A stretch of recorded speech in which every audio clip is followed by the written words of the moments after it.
While modern society prides itself on rejecting superstition in favor of science and reason, Amish communities quietly maintain folk beliefs passed down through generations. Despite their deep Christian faith, they practice ancient superstitions that seem contradictory to biblical teaching. The blend of faith and folk tradition reveals how ancient beliefs persist even in communities committed to plain living and scriptural authority. Hex signs on barns. Colorful circular designs painted on barn sides represent Pennsylvania Dutch hex tradition, with geometric patterns believed to carry specific protective meanings. Six-pointed stars supposedly bring good luck and ward off evil, hearts represent love and fertility, and bird symbols attract happiness to the farm. Why this seems contradictory to faith connects to concerns about graven images and relying on symbols rather than God for protection. Their explanation reveals debate within communities about whether hex signs serve as decoration or superstition. Some families claim purely decorative intent, maintaining that beautiful barn ornaments carry no supernatural belief, while others quietly acknowledge protective intention behind traditional patterns. The common patterns follow established meanings passed through generations, with specific colors and geometric arrangements believed more effective than random designs. How widespread this practice varies dramatically, being more common in Pennsylvania, where Pennsylvania Dutch culture remains strongest, and less common in Midwest communities where different migration patterns created different traditions. Teaching children about barn symbols creates ongoing debate between maintaining family tradition and avoiding superstitious practices that conflict with faith. Modern perspective treats hex signs increasingly as tourist attraction rather than living belief, with many Amish viewing them as cultural heritage divorced from original supernatural meanings. Burying items under doorsteps. Placing specific objects under thresholds supposedly prevents evil from entering homes, with knives, coins, or blessed items buried during construction or added later. Why this seems pagan to outsiders connects to similarity with old European folk magic, having no biblical basis or mention in ordnung governing church life. Their justification or silence about practice varies, with many refusing to discuss openly while continuing tradition privately. Passed mother to daughter secretly, this practice operates outside official church knowledge, existing in realm of women's domestic traditions. The items believed effective include iron objects, supposedly repelling evil spirits, salt for spiritual purification, and blessed palm from church services providing divine protection. How common this practice remains depends on generation, with older women more likely to maintain tradition while younger generation increasingly abandons it. The secrecy surrounding practice means it's never discussed with outsiders, and varies dramatically even between neighboring families in same church district. Teaching daughters happens privately through whispered tradition, not official instruction, with mothers revealing practice only to daughters they trust to continue or at least respect it. Modern Amish views range from considering it superstitious nonsense contradicting faith to just-in-case mentality, where even skeptics maintain practice because it cannot hurt and might help. Weather prediction, folk beliefs. Reading nature signs for weather forecasting involves observing specific animal behaviors and plant indicators supposedly predicting coming weather and seasonal changes. Why they rely on these signs connects to farming depending on accurate weather prediction while having no access to modern weather forecasts through television or internet. Their specific weather beliefs include woolly bear caterpillar bands predicting winter severity, with wide brown band meaning mild winter, while narrow brown band warns of harsh conditions. Cattle lying down supposedly predicts rain approaching, and birds flying low indicates storm coming soon, according to traditional knowledge. How accurate these prove varies dramatically, with some based on real animal sensitivity to barometric pressure, while others represent purely coincidental patterns, remembered through confirmation bias. Teaching children nature observation serves dual purpose of passing agricultural knowledge and cultural tradition, with children learning to read signs whether scientifically valid or not. The practical knowledge mixed with superstitious interpretation makes separating real patterns from folk interpretation difficult, creating a situation where useful observations exist alongside meaningless correlations. Modern meteorology provides more accurate forecasting when available, but they use both traditional knowledge and modern information when accessible, valuing traditional wisdom regardless of accuracy. Pow-wow, healing practices. Folk healing using charms and prayers represents German Braucherei tradition, combining Christian prayer with folk remedies in ways that disturb many Christians as seeming like witchcraft or magic. Why this troubles believers connects to using incantations and rituals that appear more magical than prayerful, treating words as having power beyond their meaning. Their distinction between Christian practice and occult claims: powwow practitioners work through Christian basis, using Bible verses as protective charms rather than calling on demons or spirits as witchcraft would. Common powwow practices include stopping blood through spoken charms said over wound, removing warts with specific rituals performed at particular moon phases, curing thrush in babies through breath and words, and trying burns by speaking incantation preventing pain and scarring. How powwow doctors get chosen follows specific tradition where knowledge must pass to opposite gender, male to female or female to next generation male, never taught to same gender according to tradition. Cannot be taught for money or payment, with knowledge given freely or not at all, making powwow healing non-commercial folk practice. Teaching next generation happens secretly in specific families, maintaining tradition, never discussed publicly or even acknowledged to outsiders or church authorities. Modern Amish controversy shows some bishops forbidding practice as superstitious and potentially demonic, while others tolerate it as harmless folk tradition with Christian intent. The effectiveness debate divides communities, with believers swearing by dramatic results they've witnessed personally, while skeptics dismiss everything as placebo effect and coincidence. Planting by moon phases.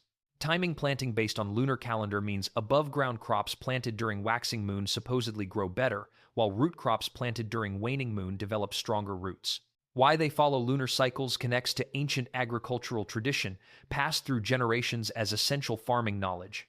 Their specific moon planting rules state new moon to full moon period suits leafy crops needing above-ground growth, full moon to new moon period benefits, root vegetables developing underground, and never plant during barren zodiac signs regardless of moon phase.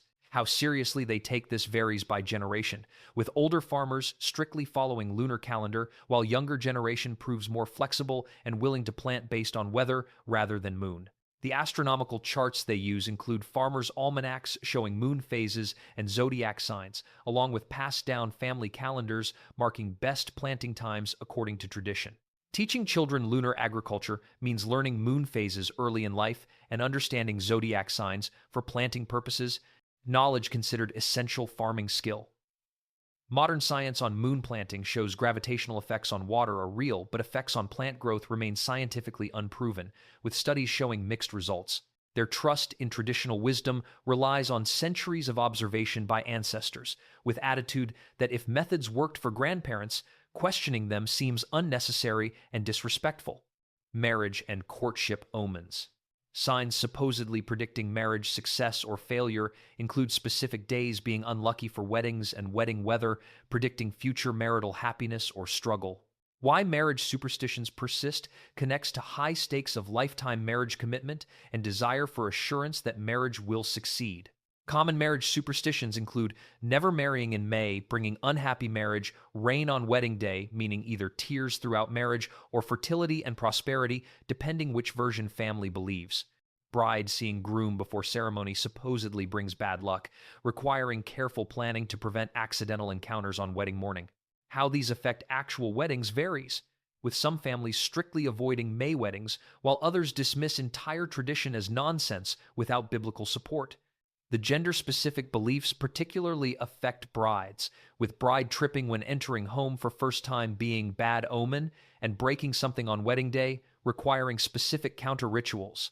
Teaching daughters about marriage signs happens informally through women's conversations, passed casually rather than as official instruction or church teaching.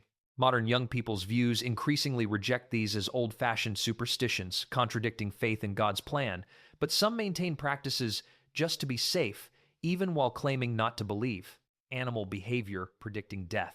Certain animal signs supposedly warn of approaching death in family or community, with birds, dogs, and other animals serving as omens interpreted by those knowing traditional meanings. Why death superstitions prove so common connects to death anxiety being universal human experience and people wanting warning or explanation when death approaches. Specific death omens they recognize include bird flying into house, meaning death coming soon to household, dog howling persistently at night near home, warning of approaching death, and rooster crowing at unusual times, signaling death's approach. How they respond to these signs varies from taking seriously and worrying about which family member might die, to dismissing consciously but still noticing and remembering when death does occur. The self-fulfilling prophecy aspect means looking for death after seeing omen creates confirmation bias, with any death within weeks or months remembered as proving omen correct, while absence of death gets forgotten. Teaching children about death signs usually happens not through explicit instruction, but absorption through observation of adults' reactions to animal behavior. Modern Amish perspective increasingly rejects these as superstitious beliefs that faith should overcome, with proper Christianity providing comfort about death rather than anxiety from omens. The persistence despite rejection shows old beliefs die hard in close communities, with "my grandmother always said" carrying weight beyond rational evaluation. Baby gender prediction methods.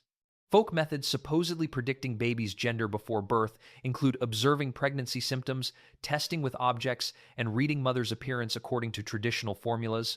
Why they still use these methods despite knowing better connects to many rejecting ultrasounds as unnecessary medical intervention while still wanting to know gender for preparation and excitement.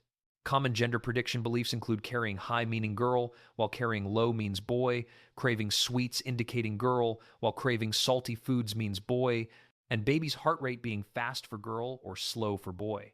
Wedding ring pendulum test involves suspending mother's ring over belly and watching whether it swings in circles or straight lines, supposedly revealing gender. How accurate these prove runs about 50-50 odds, exactly same as random guessing, with confirmation bias causing people to remember successful predictions while forgetting failures. Teaching daughters these traditions happens as fun customs, not serious belief, part of pregnancy community experience and female bonding during waiting period. Modern medical knowledge means they know these methods aren't reliable since gender determined at conception, but traditions continue anyway as harmless entertainment. The fun and community aspect matters more than accuracy, with guessing games at gatherings creating excitement and connection before birth rather than serving actual predictive purpose. Specific numbers being unlucky. Avoiding certain numbers in decisions, particularly 13 being most commonly avoided number, represents cultural inheritance from Europe without biblical basis. Why number superstitions persist when Bible contains no teaching about unlucky numbers reveals power of cultural tradition over theological consistency. How this affects practical decisions varies, with some families avoiding 13 guests at table or 13 of anything, while others dismiss number fears as silly superstition. The variation by family shows older generation more likely to maintain number avoidance, while younger generation increasingly dismissive of numerology. Teaching children about numbers usually doesn't involve explicit instruction about unlucky 13, but some families simply avoid the number in practice without explaining why. Modern perspective recognizes this as superstition contradicting faith in God's sovereignty over all aspects of life, including arbitrary number patterns. The persistence of 13 avoidance continues even among skeptics, who sometimes avoid the number out of cultural habit more than actual belief. Other number beliefs include 3 being lucky or holy because of Trinity, and 7 being perfect number appearing throughout Scripture. Protective prayers and charms. Specific prayers said for protection represent not standard prayers, but folk formulas, using biblical words in ritualistic ways that blur line between prayer and magic spell. Why this seems acceptable to practitioners connects to using Jesus' name and biblical verses rather than occult practices, making it seem Christian even when used superstitiously. Common protective practices include specific prayers said before travel for safe journey, particular verse recited for protection from harm, and blessing threshold of new home with prayer formula. The line between prayer and charm raises theological questions about when prayer becomes superstition, particularly when relying on formula rather than relationship with God. Teaching children protective prayers happens as part of bedtime routine and daily practice, with specific verses memorized for particular situations rather than spontaneous personal prayer. Modern theological concerns lead some pastors to discourage treating prayer like magic spell that works through specific words rather than God's response to faith. The comfort these practices provide proves real, regardless of theological concerns, offering psychological benefit and sense of control during uncertainty. Why these persist, despite criticism, connects to feeling of control they provide over uncontrollable circumstances and cultural continuity connecting current generation to ancestors who practice same traditions. These 10 superstitions seem contradictory to plain faith, emphasizing biblical authority and rejecting worldly traditions, but they represent folk tradition existing alongside Christianity rather than replacing it. Not official church teaching, but cultural practice passed through families, these beliefs operate in gray area between religion and folklore. Declining among younger generation who increasingly question traditions lacking biblical basis, these superstitions remain strongest among older members maintaining connections to ancestral practices. The human need for control and meaning in uncertain world explains persistence of superstitious thinking even among deeply religious people. Modern Amish increasingly reject superstition